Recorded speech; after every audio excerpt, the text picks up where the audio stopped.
नमस्कार दोस्तों, welcome back to study with Shreya. आज हम पढ़ेंगे ह्यूमन बॉडी के कंट्रोल सिस्टम्स के बारे में और इस वीडियो में हम समझेंगे कि कैसे हमारी बॉडी बिना किसी तार या चिप के एक ऑटोमेटिक मशीन की तरह काम करती है।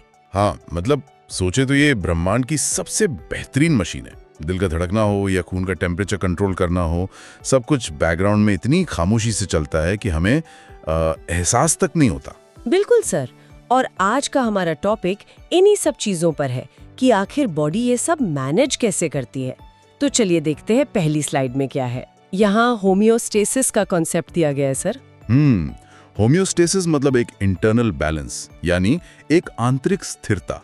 बाहर कितनी भी कड़ाके की ठंड हो या गर्मी हो, बॉडी अंदर से अपना टेम्परेचर और माहौल एकदम सटीक रखती है। अच्छा, तो ये बैलेंस बनाता कौन है? शानदार मशीन को चलाने के लिए मुख्य रूप से दो टीम्स काम करती हैं। एक है नर्वस सिस्टम यानी हमारा तंत्रिका तंत्र, और दूसरा है एंडोक्राइन सिस्टम यानी अंतःस्रावी तंत्र। राइट, तो चलिए देखते हैं दूसरी स्लाइड में क्या है।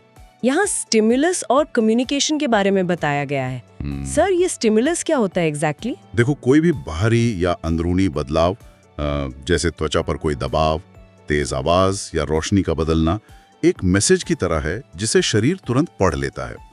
इसी मैसेज को स्टिमुलस कहते हैं। हाँ, यहाँ डायग्राम में एक फोन कॉल और रेडियो ब्रॉडकास्ट का एग्जाम्पल दिख रहा है। बिल्कुल सही पकड़ा। यहाँ कम्युनिकेशन के दो तरीके दिखाए गए हैं।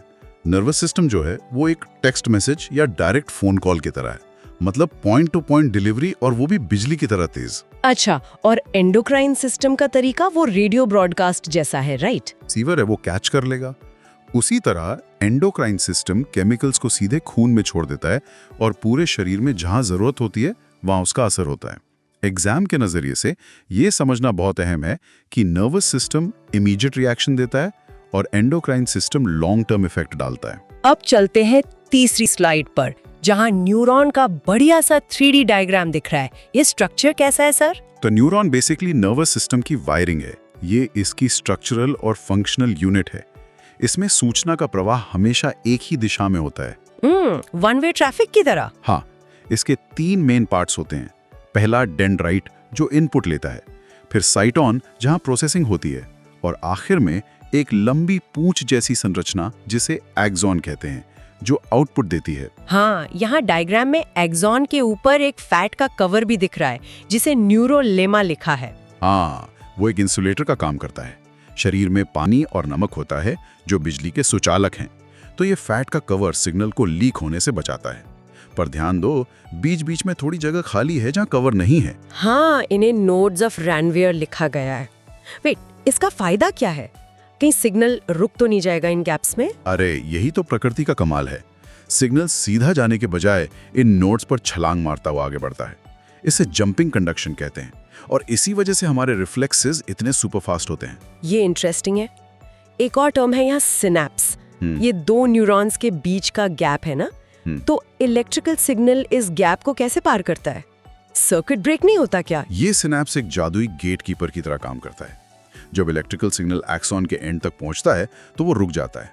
वहां से वो एक केमिकल छोड़ता है जिसे न्यूरोट्रांसमीटर कहते हैं। अच्छा, मतलब बिजली केमिकल में बदल जाती है एक तरह से। हाँ, ये केमिकल उस सूक्ष्म गैप को पार करके अगले न्यूरॉन के डेंड्राइट में जाता है और वहां फिर से इलेक्ट्रिकल सिग्नल पैदा कर देता है।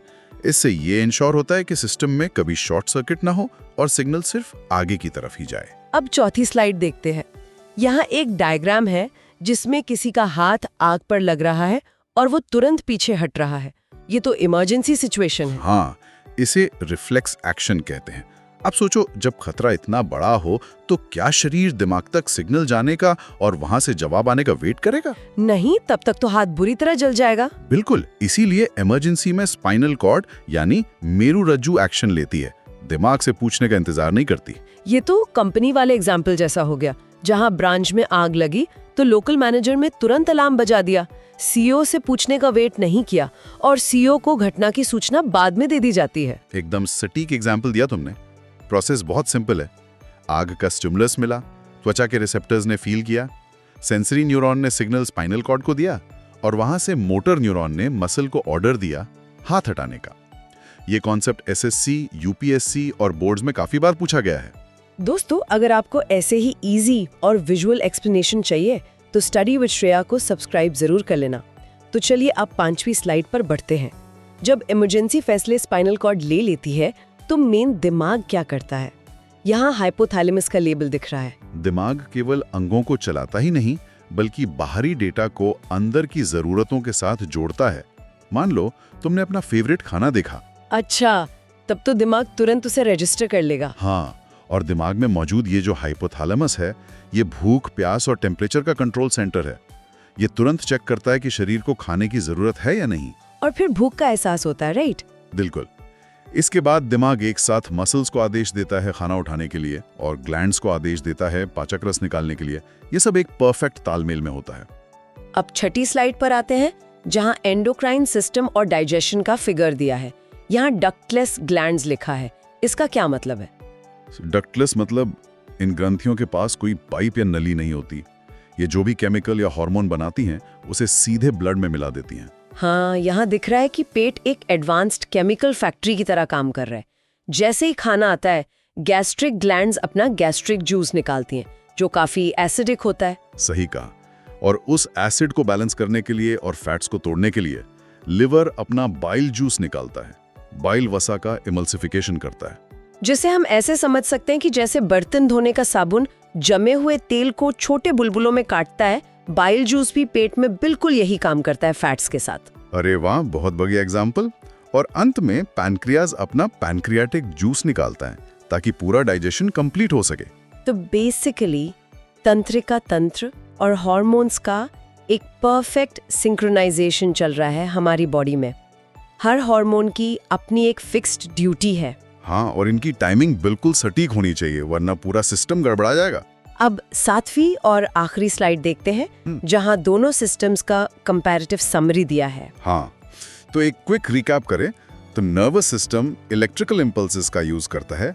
ये बहुत फास्ट है, इसका असर थोड़े समय के लिए होता है और ये केबल्स यानी न्यूरॉन्स के जरिए फैलता है।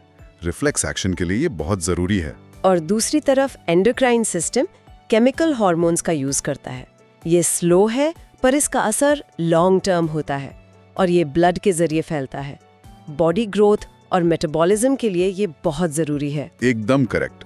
और ये दोनों मिलकर ही शरीर का होम्योस्टैसिस बनाए रखते हैं। ये सब जानकर एक बहुत गहरा सवाल दिमाग में आता है दोस्तों। आज हमने देखा कि कैसे हमारा शरीर बिना हमारे सचेत मन के ही हजारों निर्णय ले लेता है, चाहे वो आग से हाथ हटाना हो या भूख लगने पे हार्मोन्स का निकलना हो। ऐसे में ये सोचना मजबूर करता है कि हमारी रोजमर्रा की जिंदगी में जिसे हम अपनी फ्री विल या अपनी पसंद मानते हैं, उसमें से कितना हिस्सा असल में हमारे शरीर में चल रहे इसी ऑटोमेटिक बायोलॉजिकल प्रोग्रामिंग का नतीजा है। ये सच में विचार करने वाली बात है। बायोलॉजी हमें सिर्फ शरीर ही नहीं बल्कि खुद की चेतना को भी समझने पर मजबूर कर देती है। तो आज के वीडियो में हमने ह्यूमन बॉडी के कंट्रोल एंड कोऑर्डिनेशन को नर्वस और एंडोक्राइन सिस्टम के फंक्शंस को बहुत इजी तरीके से समझा। अगर वीडियो पसंद आया हो तो लाइक और शेयर जरूर करें। मिलते हैं अगले वीडियो में। जय हिंद। नमस्कार।